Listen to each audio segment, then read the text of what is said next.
take this off here. So I got the electronic switch hooked up.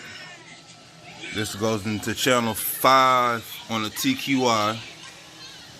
So you run this and you run your lights to it, or anything you want to control by the toggle switch. And got the lights,